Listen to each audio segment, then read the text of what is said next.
All right, now we have the Hazard Mitigation Advisory Committee meeting shall come to order.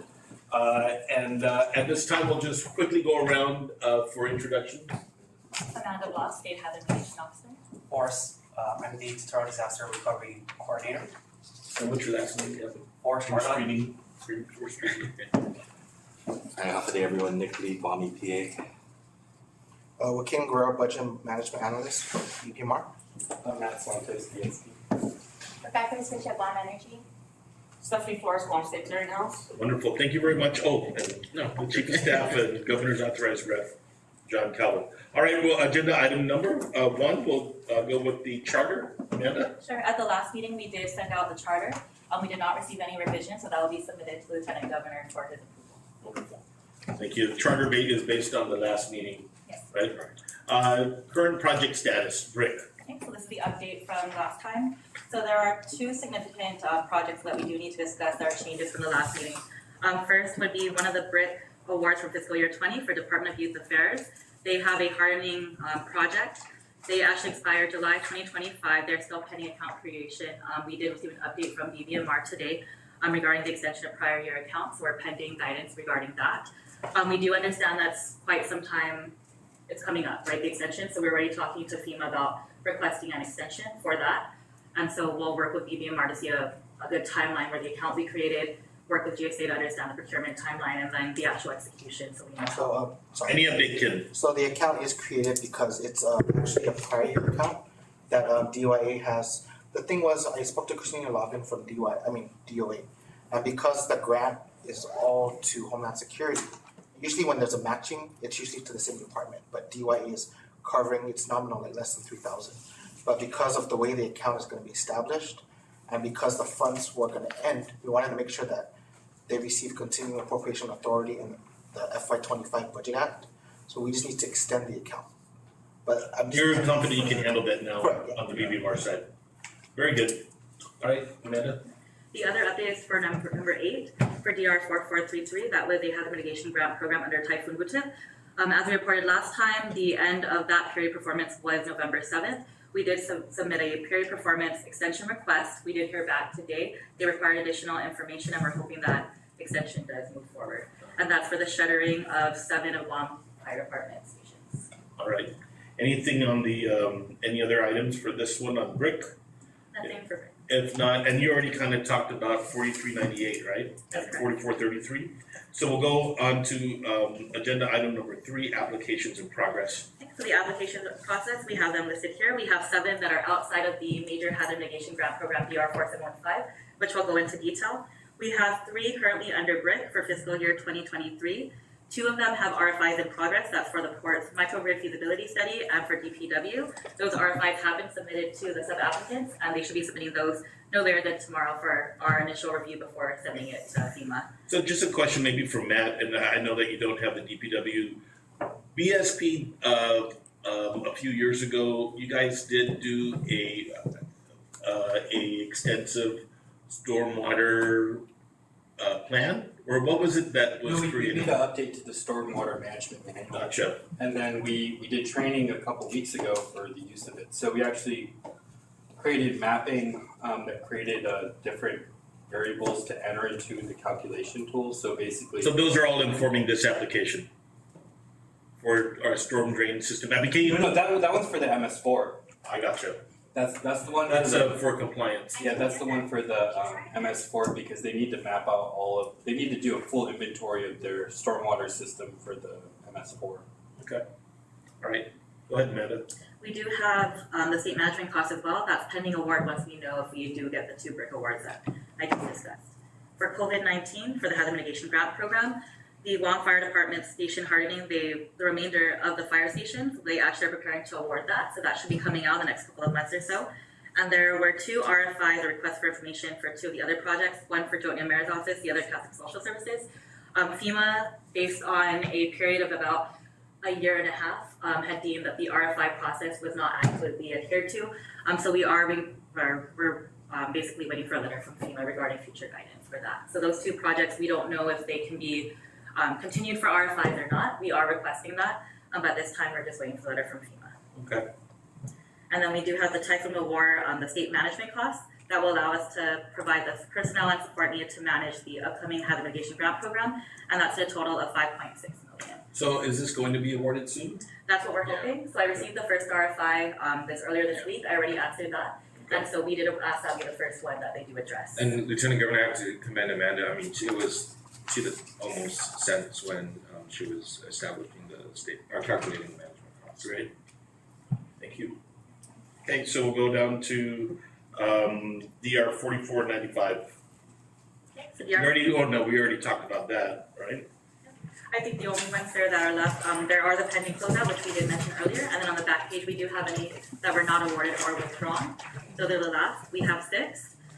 So we have 3 from BRIC that were not awarded. Guam Community College, we sent them the qualitative review memo, which basically tells them how they can improve their application. And there is a new period opening now, right? They should be open in the next couple of weeks. Okay. Then we also have GIAA that wasn't awarded because they already have an initial award with BRIC that has to be completed before they can apply for this one. And then last we have Guam Waterworks Authority. It wasn't awarded by FEMA issue when I asked for the reason. According to FEMA, it was submitted after the BRIC deadline. So I am going to follow up into that as well. So they'll come into this new cycle. That's what I'll discuss with the applicants for that. Okay. And then we have 3 projects that were withdrawn from COVID. Judiciary of Guam, it was withdrawn. They tried to apply under hazard mitigation grant program. It was deemed ineligible. DSP for the Nimitz Beach soil stabilization, and then the GFD fire station generators, which did make it into 4715. Okay, all right. Okay, turning to the upcoming grant programs. Go ahead. Before we go back, sir, we'll talk really quick about the 4715. Okay. If that's okay. Got you. So we do have the project priority listing as of today for DR 4715. Okay, so there are a total of 42 priority projects, and that meets the ceiling of 51 million currently established. We also have 16 that are waitlisted, and those total about 202 million. So the overall federal share ask that we have submitted is 299 million. That's considering there may be a possibility that some projects are deemed ineligible, some applicants do withdraw, so we wanted to make sure we maximize the funding. Keep in mind that we already initiated the RFI process. So as many of you know, we did have our FEMA grant specialist visit prior to the deadline, which was November 21st. Kudos to Guam State Clearinghouse, especially for all their support they did offer to our office. It definitely helped some of our sub-applicants. And so we're doing the RFI process right now, and so hopefully that will streamline it so we don't have any issues that we previously saw with other grant programs. Okay. I did share with you as well the list of ineligible projects and any withdrawn projects as well. So that's also on a sheet. We had 10 ineligible projects. All of the sub-applicants have been notified that they were deemed ineligible. They also were given the email provided by FEMA that shows the justification. We have 4 withdrawn projects, 2 from the court, 1 from DPW, and the mayor's office in Naganya decided not to go forward. And we have 6 projects that did not meet the deadline, and based on the NOI submitted. So that was Guam Community College, Guam Housing Corporation, and 4 of our mayor's offices, Telefofo, Agate, Dededo, and GP. We will contact those sub-applicants again. As we mentioned, as the LT mentioned, there will be BRIC opening, and so we will contact them and see if they'd like to move forward with possibly submitting an application for those different programs. Okay. Any questions? We're on B2 or we're on 3B. We, On 3B. 3B, yeah. I had a question about the 301. I mean, Sure. is that even applicable? I mean, because that's a China waiver tariff, right? Is that No, request for section 301 waiver of administrative conditions 42 USC 5141 is an extension made by FEMA's director to allow us to extend the application period. That was based on guidance from FEMA. So we actually did submit the timeline that we did create for that as well. So we request an extension deadline for August 29th, 2025. Backstory, FEMA had mentioned that some of the sub-application would have a better chance should there be a greater application period, because we did have to submit the applications either way. This request is still in progress, but should we get it approved, we already have an established timeline for milestones and activities. Great. Any other questions? All right, we'll continue. For the upcoming grant programs, we have BRIC, which is Building Resilient Infrastructure in Communities, as well as the Flood Mitigation Assistance Program. Both of those were scheduled to be released in the first week of November, or December. They have been pushed back. However, we have already requested NOIs from government agencies so we can begin assisting them.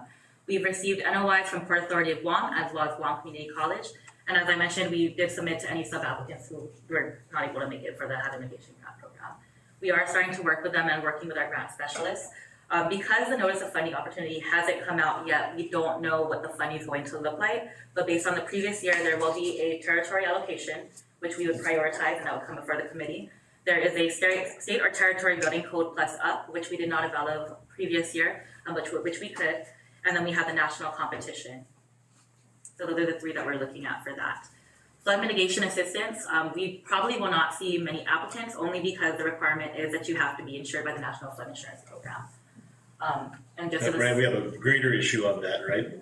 Yeah, we have like even people that are in flood, I mean, unless they have a mortgage, they don't have flood insurance, it's really low. Even the people that have recurring damage, they still don't even have policy. So we did mention it just because that's part of the award, but Sure. we don't anticipate a big. And I think there's another one, I think you have to have a community rating system in place as well, but that's at least from what I understand. Not for SMA, but at least not that we know of for the NOFO. Great. Okay. In addition to that, we are requesting for in-person support. We saw great success in the short time frame that FEMA was here. So even though the NOFO hasn't come out, we don't know the deadline. We did request from FEMA to have in-person support. So once these NOIs come in, we'll have them actually meet individually with sub-applicants so that they actually have clear guidance on how to apply. We also, for the first time, will be requesting for BRIC direct technical assistance. It's non-financial support. It's a 3-year term that provides anything from community outreach campaigns to sub-application development. And so we're going to be applying for that as well. We don't know what the requirements specifically are, but I have drafted the application already. So once that drops, we can submit that because that's on a rolling basis as well. Cool. Any other questions? All right, so now we're going. I'm sorry, is the match waiver the same? There's no waiver for the overall, we're not too sure yet because the NOFO hasn't come out. So we can request 90-10, but it's not guaranteed. So we are telling I think anyone. it's like under, was it under 300 or? That's only if you're the applicant, but these are all sub-applicants, but we don't know that this time. So we're telling them 75-25 because that's typically. We were sub-applicant and got a waiver for our. So, but it's not guaranteed, it's case by case basis, so I don't have an answer. So we are telling the sub-applicants we're looking at 75-25 because we don't want to guarantee them a 90-10 and they're not able to. But we'll make the case, right? Yeah, because I mean, that's gonna, you know. There's a good business case why we would have relief on the matching. But it's gonna be probably application by application. Yeah, it was capped this last round at like around 300, I think. Because I believe, like, for example, the one for BRIC right now, one of the applicants has it at 90-10, the other one has 75-25, so it's truly based, yeah. All right, item number 5. Okay, so the current status of the hazard mitigation section. So a couple of concerns were brought up at the last meeting. So I did outline them in this brief summary as well as solutions that we've implemented in the section since then.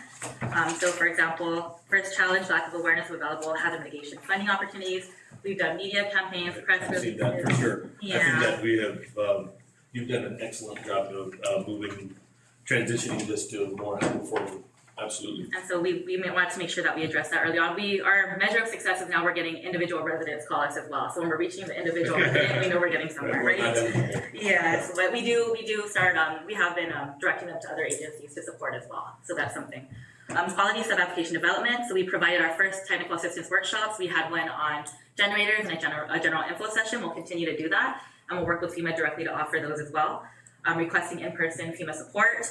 BRIC direct technical assistance, which I mentioned earlier, and then restructuring of the hazard mitigation application packet. So it's more in line with what FEMA has reviewed, and then it also outlines everything based on the HMA guidance as well.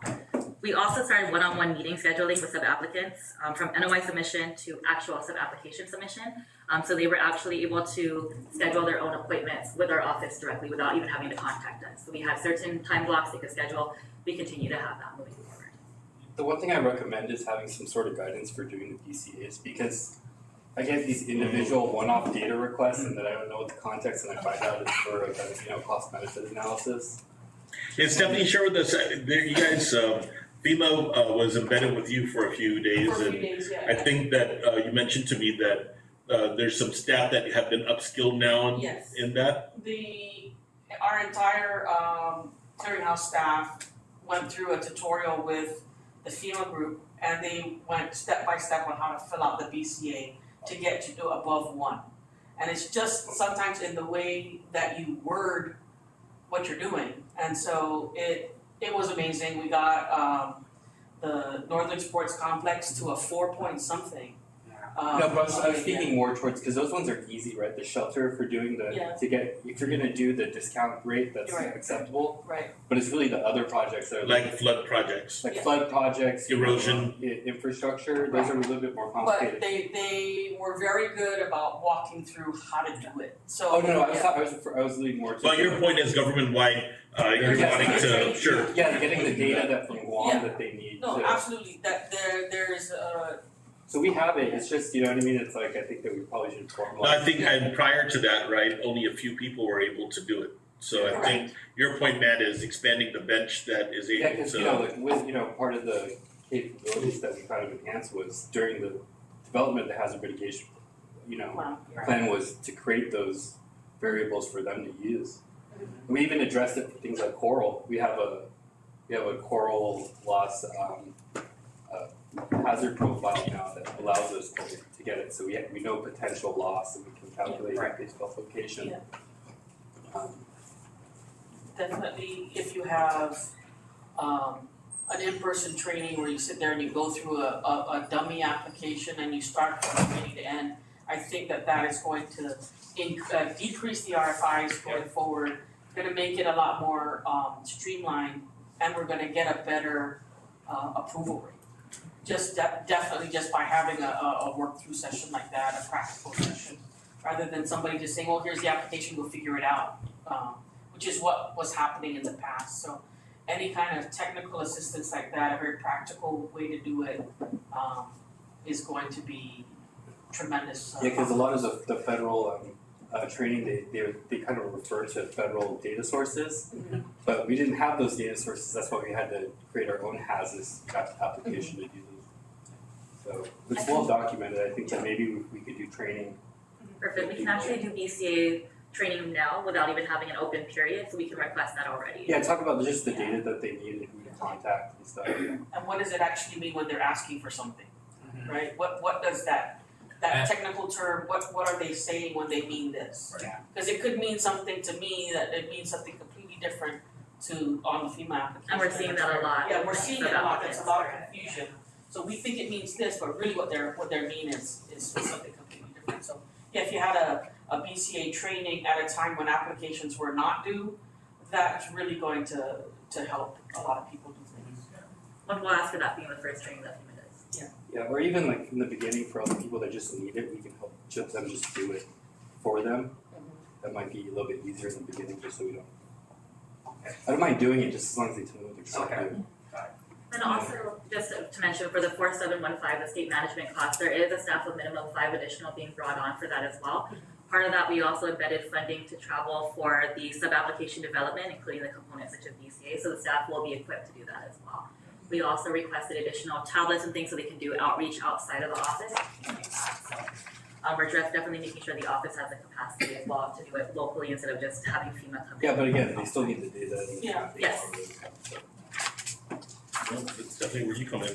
Yeah, and I don't mind doing them, I just, rather than just the request, because I'd rather not see these RFIs fall through because they weren't able to, because you can actually include the social impact as well and quantify that as being part of your cost. I mean, your cost benefit that most people don't know.